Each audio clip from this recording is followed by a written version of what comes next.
ďakujeme veľmi pekne, snažili sme sa. Tak to bola malá ochutnávka zo záverečnej atmosféry premiéry muzikálu Snehulienka zo pár trpaslíkov v podaní študentského divadla Dramaťák. A poďakovanie nás, divákov, patrí všetkým, ktorí na jeho zrod vynaložili obrovské úsilie. Teraz sme vlastne tým, že sme mali trošku mladšie tie detváky naše, tak sme sa snažili tú produkciu okolo zase viac podporiť, aby sa im ľahšie hralo, aby boli viacej v tom. A výsledkom bolo, že pôvodne som chcel malinké predstavenie, jednoduché, možno že 2-3 pesničky.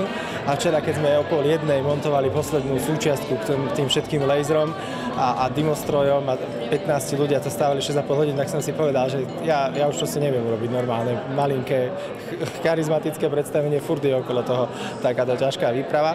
Ale som nesmierne rád, teda, že je okolo nás také množstvo ľudí. V každom muzikáli získame ďalších a ďalších ľudí, ktorí nám potom pomáhajú.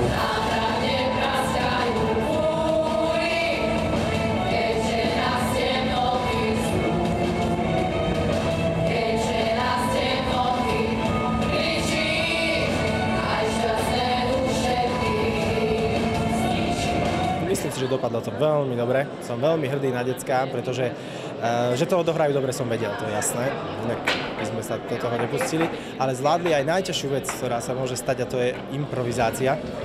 Pretože sa nám na chvíľučku zaseklo to predstavenie, ale verím tomu, že málo divákov si to všimlo, pretože decká absolútne bez problémov cez to prešli, vrátili sa kód textov a vtedy som si tak povedal, super, niečo vieme. Okrem stoviek Komárňanov si premiéru Dramaťáka nenechal ujsť ani prezident Slovenskej republiky Ivan Gašparovič. Napriek tomu, že premiéra bola deň pred voľbou hlavy štátu, súčasný prvý muž republiky prišiel na premiéru do Komárna už po 3. krát. Som vždycky rád, keď dostanem pozvanie, lebo je to také príjemné vidieť mladých ľudí dneska, že nesedia len doma pri počítači a že sa venuje niečomu inému, že dokážu si zobrať voľný čas na to, aby potešili aj druhých, svojich mami, otcov, ale nás všetkých, celé publikum.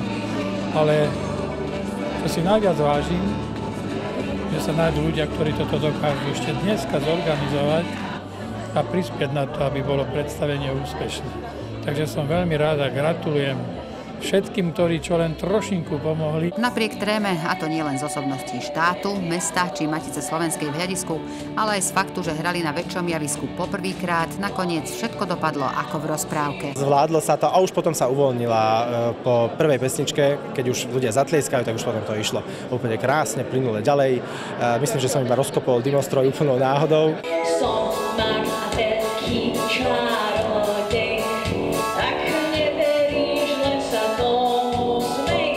Známu rozprávku popredkávanú chytľavými pesničkami, zaujímavými choreografiami a príjemným humorom si pochvaľujú aj hlavné protagonistky. Temná kráľovná totiž na javisku mohla bez problémov zotrieť aj samotného režiséra, tentoraz v roli poľovníka. Áno, lebo som sa mohla vykričať. V živote som asi skôr hanblivá. Najťažšie boli asi tie ranné vstávačky na tréningy celodenné. Vydržať tu, nehádať sa, mať nervy pevné. Haló! Aká pekná izbietka. Len je tu akýsi neporiadok. Snehulienka si dokonca k nádhernému kostýmu, všetky sú z dielne Janky Vikartovskej, bola ochotná prefarbiť vlasy na čierno. A vyzerá to tak, že ešte chvíľu jej ebenová farba prischne. Zatiaľ ešte zostanú takéto, kým budeme vystupovať a možno aj potom. Už som si celkom zvykla na to. Myslím, že to bola taká rola presne pre mňa, pretože ja som asi taká, takoto zrkadlo naozaj, že aj tak rada trošku podpichujem tých ľudí, aj keď ide o také veci, ktoré im moc nie sú príjemné. Ale ako z druhej strany myslím, že každý jeden tu, čo je, tak dostal rolu, ktorá sa mu fakt, že perfektne hodí. Doteraz sme veľmi trénovali, myslím, že to je vďaka tomu a Jozef nás aj veľmi intenzívne podporoval, aj moja matka nás motivovala, takže bola to sranda, ale myslím, že každý jeden z nás tu robil obrovské pokroky a nemá právo nikto povedať, že sa to nikto nesnažil. Keď si spomeniem, tak pár mesiacov dozadu, na aké sme boli ešte úrovni, tak to sa s týmto ešte nedá ani porovnať. Toto bolo nádherné, výprava fantastická a ja sa bojím aj spýtať, že čo to všetko stálo, lebo to muselo ozaj niečo stáť, takže chcem poďakovať aj sponzorom, pretože viem, že deti sami ani s rodičmi na to nemohli toľko investovať. Tak ozaj takým tým moderným slovom dneska, že to globálne všetko si zaslúži pochvalu. Ak sme vás už dostatočne navnadili, muzikál Snehulienka a zo pár trpaslíkov si môžete pozrieť v niektorej z repríz. Tá najbližšia bude už 26. marca. Vzhľadom k tomu, že predstavenia sa už pomaly vypredávajú, tak budeme pridávať ďalšie predstavenia. Pridáme asi rovno 2 a na stránkach muzikál Snehulienka.sk zverejníme najbližší termín a už budeme u nás doma v Matici, v našom domácom divadielku. Ďakujeme moc, príďte zase.